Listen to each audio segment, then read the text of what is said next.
my name is Wendy Steffes. This is the Musculoskeletal Assessment. This is my patient, Ashlyn Verhoff. Thank you so much for volunteering to do this. This is going to be quite a lengthy video. There's a lot of things that we need to cover. So, what we're going to start on is basically I'm just going to be doing a general inspection first of her, symmetry to make sure that there's not any abnormalities. I will go from system to system or from area to area, but we'll just start. So I'm just going to basically look at, is she symmetrical? Okay. And is she sitting? Her legs are aligned, feet look great, no problem. So I will check her gait when she stands up as well. So first we're going to start with your fingers. So if you can just extend your fingers out your throat. So first I'm just going to kind of inspect her fingers, look at both her palms and her fingers. She has long, pretty fingers. I always told her she needs to play piano because she has these long, beautiful fingers. Or she could be a good labor and delivery nurse, but she doesn't want to do that. So that's fine. I totally understand. So what we're going to do first is with your fingers is we're going to do abduction, which is away. So you're going to spread your fingers out like that. Okay. And you do that. She has an interesting kind of bend to her thumbs, I notice. I don't know if that's necessarily considered a deformity or not, but she can like bend them kind of, awkwardly. So, all right. So we're going to abduct, which is away, and then we're going to adduct and close them. Okay. So she has good range of motion doing that. Then flexion is you're going to be going down with your hands, and then extension is going to be moving them up. Okay. And she does that very symmetrically, and there's no problems, and I don't see any deformities with that. All right. So what we're going to do next is what's called the snuff test. And by doing that, I want you to extend your thumb. Okay. So as she extends her thumb, there's a little space in between here. And I'm going to basically, here, extend your fingers that way. Extend your thumb out this way. There you go, Ashlyn, okay? And then I'm going to press in between here. And is there any pain at all? No? Okay. And then what about on this side? Any pain at all? No. No? Okay, perfect. All right, so she would have a negative snuff test. So the Allen's test we're going to test for, and that's her wrist. I'm just kind of looking at my notes. All right, so basically I want you to put your palms up like this, okay? Just relax your arms, And then basically I'm going to go on each side, and so I press down in these little areas right here. Here, extend your hand like this, okay? And her hand is nice and white, so I'm including those arteries. I'll let go, release on one side. Her palm does turn pink, and then again on the other side, and then her palm returns to the normal color. So that is the Allen's test, and that's just checking for arterial flow. I would do that on both sides. So if she had complained about carpal tunnel syndrome, there's several different tests that we can check for carpal tunnel syndrome, but I am going to do the Felon's test. Felon's test? I don't know. I like felon. That sounds better, but we'll say felon. So basically what you're going to do is put your hands in a prayer position, and then you're going to reverse that, okay? So move them down this way. And then what I'm going to do is I'm going to push. You're going to push these together, basically. And do you have any tingling or any kind of pain sensation through this area here at all? I don't really feel any pain. No? Okay. So she would test negative for any kind of carpal tunnel problems, and she doesn't really have any problems anyways. Okay, so moving on now to the elbows. I'm basically just going to inspect your elbows and just kind of palpate around, make sure that I don't feel any kind of bumps or cysts. Make sure that they're normal colors. Everything looks good. Looks like she's got beautiful veins as well. Just palpate everything here with your elbows, okay? So what we're going to do too is we're going to flex. So by flexing, you'll be bending, okay? So bend both of your elbows and then extend them, okay? And you do that with good range of motion. And then with the elbow, we also do what's called pronation and supination.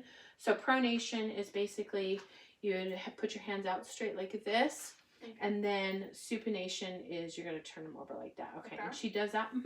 Perfectly good range of motion while she's doing that. Okay. Next, we'll move on to the shoulder, and the shoulder is a little bit more complicated. It's actually one of the more, oh, you know what, I missed one thing. So just to check your lateral and medial, just to make sure she doesn't have any like what's called epicondylitis. So any kind of swelling in her elbow, and I'm not seeing any kind of swelling, or you're not feeling any pain when I press on any of these areas, correct? No? Okay. All right, just want to make sure. So no pain there. This would be testing for like tennis elbow. So any pain there at all? Nope. Okay. And any pain on this side? No. Okay. All right. So now we'll go on to the shoulders. So I would do a proper inspection of her shoulders and just basically look to see if there's any kind of deformities on either side, any kind of cysts at all, any bruising, any redness, and just kind of palpate through here as well. Oh, you're getting the chills, Ashley. Yeah. I know it's kind of cold down here. So any kind of discoloration. Also, like, is she symmetrical? Does she have any drooping at all whatsoever? So Ashlyn does have a history of scoliosis, and prior to her surgery, when she had her spinal fusion, she did have, you know, a little bit of drooping in one of her shoulders, and so they were uneven. But since she's had that surgery to correct it, she's nice and symmetrical, and she actually sits up very straight. She has very good posture because of it. So that's kind of nice. She's very proper, very proper. So, but what I'm going to do when I basically palpate, or when I start the palpation process of the shoulder, is I'm going to go from her substernal notch and then basically just move along her clavicular bone here, her clavicle, until I get to this little bump up here. And shoot, I can't remember what that is called. Oh, the chromium process. Okay, so that's basically where your clavicle and your humerus meet. So, and I am palpating around here, feeling everything, and everything seems to be fine. And I would do that also on the other side. Moving along, when I get to the AC joint, which is in this area here, I will basically go a little bit lower here to what's called the bicipital groove. And do you have any pain associated when I press on this at all, Ashlyn? No. None at all? Okay. And then here, I just want to make sure that I'm in the right spot here. And then any pain there at all? No. Okay. So when we do range of motion, we're going to do basically flexion. And so forward flexion is you're just going to extend your hands out like that. Okay. And then if you can, you can maybe kind of turn to the side a little bit and just do one shoulder at a time. And then I just want you to extend your arm all the way back. Okay. Okay. Do that now? Yep. And so we'll see if you can extend that back, and you can. Okay. So she has proper flexion and extension. I would do that on both sides as well. Okay. No, that's fine. Okay. And then also abduction and adduction. So abduction is away and adduction is towards. So when we do abduction, I would want you to just kind of move your arms across your chest, okay? And then move it out to the side. So can you do that with both? Just do it one at a time. Okay. Well, just, you know, just so that I've got good range of motion. And so you want to do that, okay? And then do that with the others. And then extend that arm all the way out as well. Okay? And then extend it out. Yep. And extend this arm as well. Okay. All right. So she has good range of motion with that. The next thing, so there's 3 tests that I'm going to go through. The first test is called the, excuse me. So I'm going to have her scratch her neck. So if you can scratch her neck on both sides, okay. And then also with the other side, and she can do that probably with no pain, right? Okay, then I want you to take one of your arms and I want you to reach behind your back and touch your scapula on your other side, so your shoulder blade on the opposite side. With both hands? No, just with one, okay? Can you reach your scapula? Yeah. Okay, and then do that with the other side. Okay, perfect. So she can also do that. Okay, moving on to the speeds test is you're gonna make a fist, okay? Okay, and then I'm going to bend your arms here. And then I'm going to press down and there is no resistance. Well, I get resistance basically. So you have good strength. You have good muscle strength there, okay? If there was any kind of resistance or any kind of pain, then these are all testing for rotator cuff injuries, and she doesn't have any apparent rotator cuff injuries or have not had them in the past before, okay? One more thing is the NURS test. So if you can just kind of slide to the side here, so I'm going to press on your scapula here on your back, and then I want you to pronate your hand. So basically keep it out like this, and then I want you to raise your arm up, okay? So as she raises her arm up, then I would feel, yep. There's no pain. You're not feeling any pain, correct? No. I'm not feeling any abnormalities when she does that. So, okay. So moving on, we just have a few more tests for the shoulder, but I'm going to refer to my notes here. Okay, so another test for rotator cuff is called the apprehension test. And basically I want you to get kind of in a form of like you were going to throw a baseball, okay? Just like... So yeah, so you just kind of bend your arm like this, like you're going to throw a baseball. Okay. And I'm just going to lift this up and then move this back. Do you feel any kind of pain doing that? No. Okay, if she did feel pain, or if I heard any clicking or what we call crepitus during any of these movements, then that would indicate that we have a rotator cuff injury or strain, and that's something that we would need to address, okay? The next one is called the drop arm. So I want you to extend your arm to the side, okay? And then slowly lower your arm. And she can do that with good range, very slowly. If she were to drop her arm suddenly, then that would tell me that she doesn't have a lot of strength in that arm, and there could be a possible rotator cuff injury as well. Before we move on to the neck, I'm just going to check for TMJ. TMJ is in regards to your jaw, okay? So I want you to open your mouth and then basically just kind of move side to side. I do hear some clicking, a little bit of clicking. Do you grind your teeth at night at all, Ashlyn? I have no idea. I probably do. Okay. I know in our family we do have a history of TMJ, and so it wouldn't shock me if you did have a little bit of clicking or a little bit of TMJ issues. As long as it's not like interfering with your daily life, your jaw's not locking, you're not having problems chewing, you're not having ear pain, things like that, then I wouldn't really worry about it. So moving on to the neck, I would just inspect her neck and I would look for symmetry, make sure it's nice and even on both sides, and then as well as the back, make sure that she has a good curvature to her neck. I want you to extend your neck, and by doing that, you're basically going to do your chin to your chest. Actually, that's flexion. So chin to your chest is flexion, and then extension is by moving your head back, okay? And then if you can, just do your ear to each shoulder, okay? How do you don't have a lot of range of motion with that, and that's right.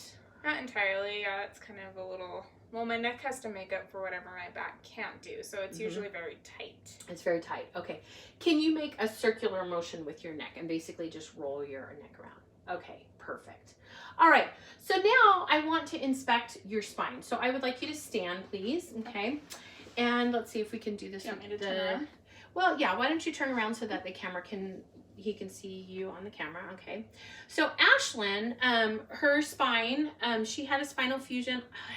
I can't remember exactly from which, I think it was from S4 to 5 to C7, if I'm not mistaken. So, but I'm not for sure. No, it was mostly thoracic. It was mostly thoracic. So before Ashlyn, she actually got up to over a 50-degree spinal curvature, and she did have an S-shaped curve.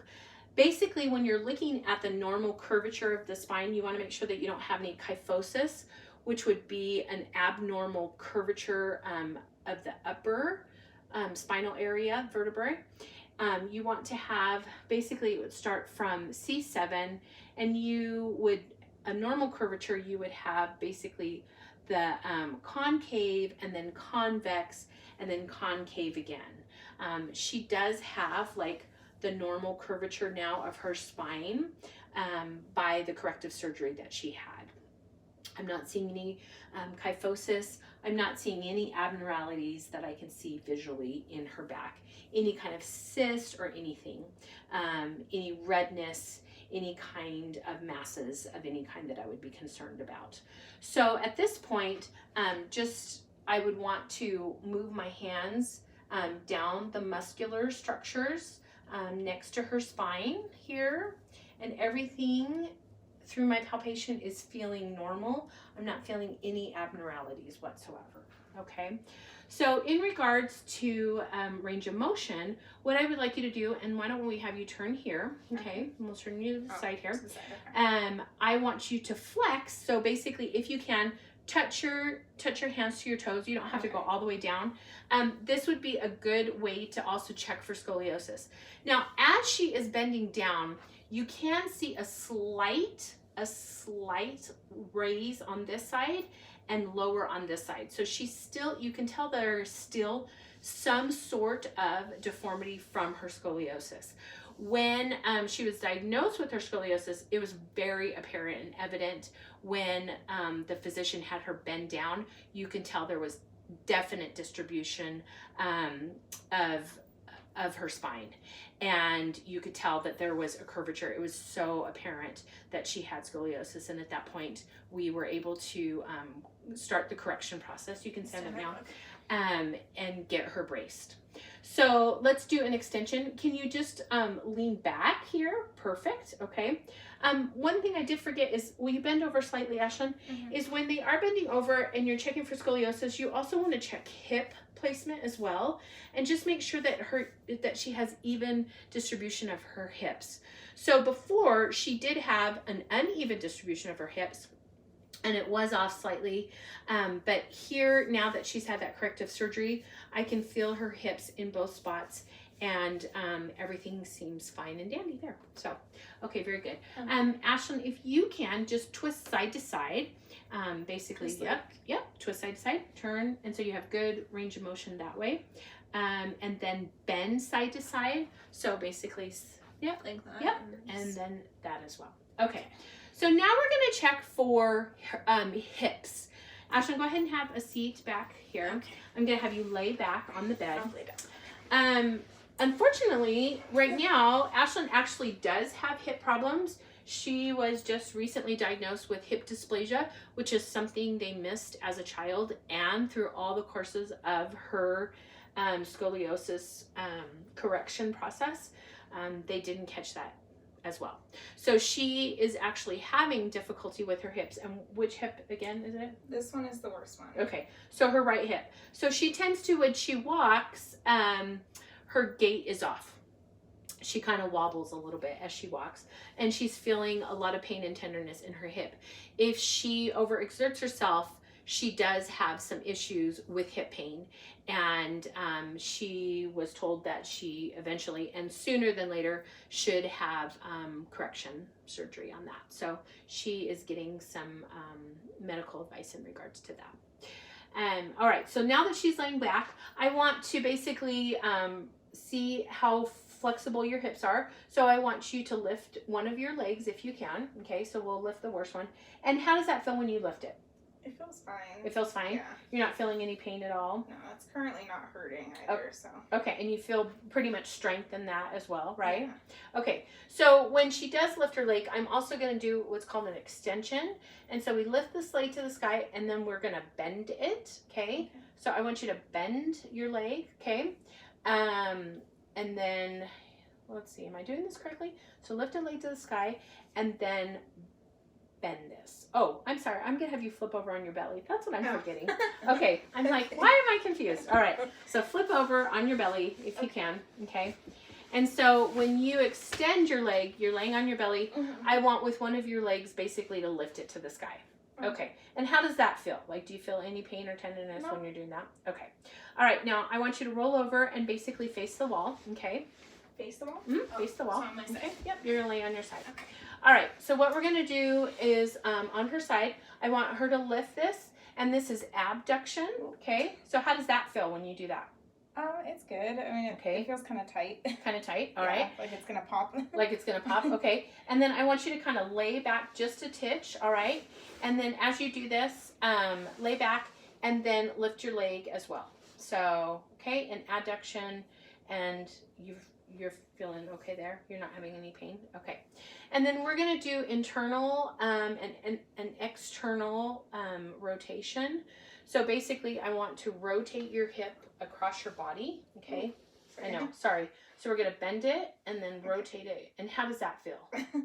It feels a little tight. A little tight. Okay. But, I mean, I can't really bend my legs very much anyway with the hip issues. With the hip issues right now. Okay. All right. So moving on from the hip, the next thing we would want to do is would want to palpate. And excuse me for using notes. It's just a very extensive assessment. All right.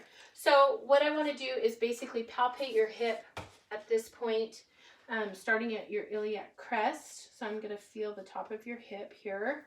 Feel like up here. Okay. Yeah, your hip's actually quite high, Ashley. Well, okay. Because my torso is so short. Yeah, your torso is short. So, and yeah, we kind of pushed it all together too. So, all right.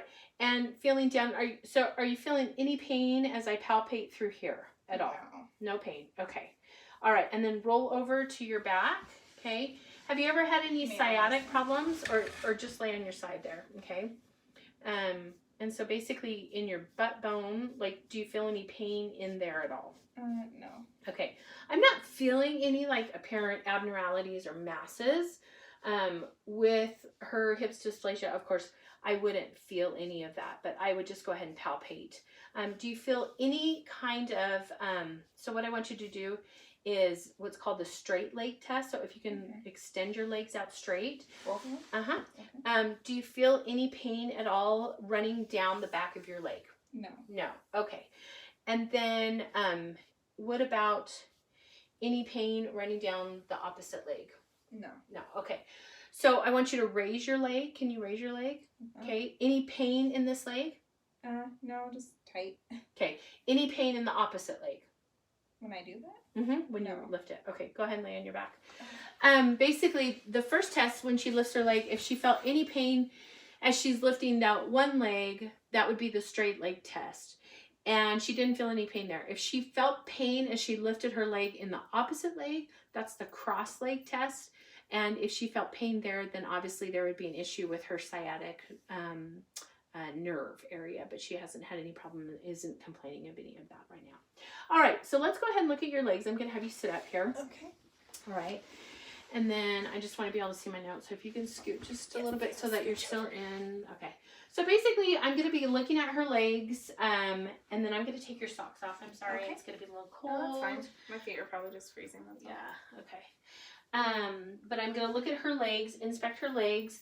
And while I'm inspecting her legs, I'll just also inspect her feet as well. Look for any redness, any bumps, any bruises. Since I've got her hand in my foot, I'm just going to palpate also around her ankle bones. And she's going to tickle his feet, obviously. No, so. You said hand. You said my hand in your foot. Oh, okay. Sorry. Well, sorry for my displaced verbiage there. So I will check her heel bone and feel for that. And I'm not feeling anything abnormal as well. And then check for her metatarsals. So you would go down each metatarsal into her toes. Make sure that you don't feel any kind of abnormalities, masses. She's not old enough to have like bunions or any kind of weird things. I mean, she does have some odd looking toes, but we already know that that's a genetic trait. So sorry, my dear. Okay, so with her legs, everything looks good here. Basically, I'm going to palpate. I'm just going to kind of put your knee here so that I can get it within the camera length here, or the camera space. I'm going to palpate around her knee and just make sure that I'm not feeling any masses here at all, okay? So I want to make sure that you can flex your knee. So if you can, just, you know, lift it and bend it, okay? And then extend it out, and you have good range of motion with both knees, right? Any pain while you're doing that? No. No? Okay. Let's see, what else are we going to do? Oh, abduction and adduction. So basically, can you move your... Like out? No, like move your legs out. Like your feet out? No, like this. Sorry. Okay, so like out. Oh, like there you go. rotate. Oh, okay. And then rotate in. Okay, perfect. I don't know if yep. I could see that, but oh, yeah, they probably couldn't. Sorry, but you have good range of motion with that. Okay, I'm gonna have you lay on your back now. All right. Put your socks over here. Okay. And then the last couple tests we're gonna do is one of them is called the Varus test. So basically, I put my hand on the back of her knee, and I should have also palpated the back of her knee. And when I'm palpating the back of her knee, I'm feeling for any kind of cyst whatsoever. I'm not feeling any of those. Those are called Baker's cyst, and she doesn't feel. I can't palpate any kind of Baker's cyst, and you're not having any pain behind your knees whatsoever, no. Right? Okay. Also, when I do check her knees, I am going to check the medial and lateral aspect of her knee. Okay. I'm going to make sure that her patella is in the correct spot that it should be, and it is. And it moves, slightly side to side with good movement and no pain, correct? No. Okay. No pain. All right. That's awesome. I'm trying to think of what else I need to do. Okay, we have you laying on your back. So we're going to go to the Varus. Excuse me for saying We're going to go to the Varus test now. And by testing the Varus, I basically put my hands on the back of her knee, and then also on both sides of my hand is on. I have one hand on the back of her knee, and then one hand on the medial side of her knee. And is there any pain associated whatsoever here at all? No. Okay. And then also, do you feel any pain on the opposite side when I palpate on this area? No. No. I hope that I'm doing this right. I don't think that I am. One test is a test for the varus. The other one is the valgus, and that is to test if you have a lateral or a medial meniscal problem, or injury. Another common injury to the knee is an ACL injury. Basically, I would bend her knee, okay?